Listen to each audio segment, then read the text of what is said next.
মরতে হয় যাও জান্নাত জাহান্নামের মাঝখানে একটা জায়গা আছে, জায়গাটার নাম হলো আরাফ। এই আরাফের মধ্যখানে যে দাঁড়া, ওখানে যে মালাকুল মউত কাঁপতে থাকবে। মালাকুল মউত বলবে, আল্লাহ সৃষ্টির শুরুতে যদি জানতাম সবাইকে মৃত্যুদান করার পরে রূহ কবজ করার পরে আমাকেও মরতে হবে, তাহলে এই কঠিন দায়িত্বের ব্যাপারে আপনার কাছে ক্ষমা চাইতাম।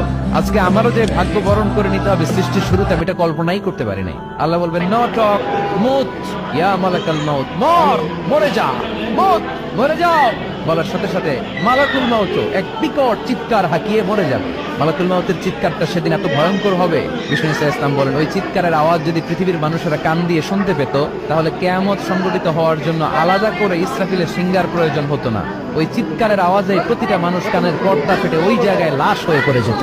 এবার ডানে বায়ে সামনে পেছনে উপরে নিচে কেউ নাই, একজন ছাড়া। জোরে বলতে হবে, তিনি কে?